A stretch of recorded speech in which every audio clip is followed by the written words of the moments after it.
Hey guys, how you going? Hope you're all doing very well. This afternoon I have yet another movie review for you all. This movie is a crime drama from Australia, English language, released in the year 2017, directed by Stephen McCallum, and this film is called 1%. It's also known as Outlaws in the United States, I believe, so if you can't find under one title, please look for it under the other. So the story to 1% is about a vice president of a motorcycle club. Now this motorcycle club, they're known as the Copperheads. They used to have a very intimidating presence because their president was a very violent man, but he has gone to jail. So since he's been away, the vice president has taken over and he's trying to make the club a lot smarter. He's forming ties with rival gangs that they used to hate because it's generating a lot of money. So the vice president is trying to fall back on the intimidation and starting to use his brain a lot more. So his girlfriend is giving him a lot of encouragement and saying that he should be the president, and that this president that's been in jail just has lost ways with the modern world. So when the president comes back out of jail, his girlfriend starts to side with him and starts to feed him ideas, which ultimately sends the vice president and the president down a path of confrontation that threatens to destroy everything and put everyone's life in danger. So what that danger is something you're going to have to find out for yourself,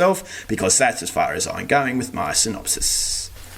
Now my thoughts on 1%. This is a film that was on my radar for quite some time, but I just never got around to seeing it. Now, it was a movie that I wasn't overly optimistic that it was going to be any good, because if you've seen my reviews before with Australian cinema, then you know exactly why I had my skepticisms. I'm not going to repeat why I don't like modern day Australian films as much, because I've said it over and over and over. So if you want to find out my thoughts on Australian film, then please feel free to check out my previous reviews. But that was the skepticism coming into this film. And once again, it was a bikie film. Now, bikie films, ever since Sons of Anarchy come along, everyone wants to do a bikie gang. Everyone wants to know about bikie gangs. It really put motorcycle clubs in the spotlight. And so it glorified that life. And I thought, okay, well, is this going to be a version of Sons of Anarchy? And a lot of people didn't like this film because they thought as though it was taking advantage of the Sons of Anarchy, sort of the fact that motorcycle clubs were an in thing as far as filmmaking and TV series were concerned. But I actually feel as though it was a very smart move from Stephen McCallum, is that if you're trying to sell a film, ultimately making movies, you want to generate money. You want to generate an income because that's ultimately why you make movies, is that you want to entertain people, but the most important factor is to generate money, to actually make a living. And so if you're riding the wave of a trendy thing at that time, then I don't think it's necessarily a bad thing. It's just how you do it. Is it going to be a copy of Sons of Anarchy, or is it going to be something of its own? But using that theme and using that sort of subgenre of motorcycle gangs in crime films, I don't think it's it's not a bad thing. It's a very smart thing, and it's just a way to generate money. You are riding the wave, but there is a difference between riding a wave and actually just replicating something that's been successful. And so I didn't have that skepticism coming into it, but I thought to myself, is it going to be a Sons of Anarchy type of film? So after watching 1%, I will say that there are some positives and there are ultimately some negatives, and I will go through the negatives a little bit later. But what I liked about this movie is that it is a hardened Australian film. This is a movie that does dare to push the limits as far as boundaries are concerned, and so it doesn't feel like a film that's made for TV. It feels like a more mature film than that, and it's a movie that could appeal to people on a cinematic audience and a cinematic world, and that's something that is lacking in Australian cinema. So I always have to applaud films that dare to push the envelope as far as violence and extremity is concerned, and it's not afraid just to make it a film based on a very specific audience, and that very specific audience is the Sons of Anarchy audience. So if you like Sons of Anarchy, then you might find something out of 1%, is that it's an Australian, I wouldn't say it's an Australian version, but it is very similar. You can see that was clearly inspired by Sons of Anarchy. So whether or not that's a bad thing is up to you, but for me, I think it's a smart thing because, as I said, riding that wave it is not always a bad thing. But I believe that 1%, there is a problem with that aspect, which once again I'll go into a little bit later. I thought the acting was quite decent. I felt as though there was a family dynamic within this club, and that the president was an outsider, and that times were changing, and so this president was stuck in the past. He wanted to be that rough, tough guy, but in the more, the evolution of this club, I thought to myself, they wanted to better themselves, but ultimately you can't run away from the past, and I thought the president was that symbol, in that he was holding everyone back, and so it's a showcase of how dangerous one single idea can be within an organisation. And so I thought the cinematography is a very grimy sort of feeling. It's a very gritty movie, and there are some really shocking acts of sexual violence that I wasn't quite expecting expecting, and there's some violence at the end as well to throw in there for good measure. So the acting, the script wasn't bad, it was very vulgar, the language, there's a lot of C-bombs, a lot of F-words, and that's something you'd expect from a bikie world, is that these are guys that are deemed as outsiders. They're basically the lepers of society,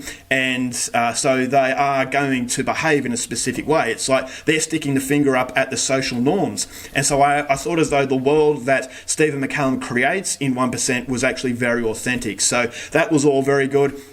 And the runtime was very good. It doesn't go for too long, so that's something I really like. But there are aspects to this film that I didn't like. Now, what I didn't like is that it is glorifying the life of an outlaw motorcycle gang. And at the same time, it's showing outlaw motorcycle gangs as the ousted figure, in that a lot of outlaw motorcycle gangs, they are there to ride motorbikes. But unfortunately, as far as films are concerned, they're painting them in a very, very evil way. Now, yes, there are very evil motorcycle gangs, but there are motorcycle clubs out there who actually want to enjoy themselves and go for rides and be in each other's company. So it is the trendy sort of thing. It's a stereotype of painting these bikies as these really evil people and people that you don't want to mess with. And so yes, that can be realistic, but at the same time, it's something that you've seen over and over and over, and it doesn't really paint the bikie world in a different colour. Is that, okay, the vice president is seen as the good guy, but he's still doing bad things. And so it's almost like you can't be a decent human being if you are part of a motorcycle club.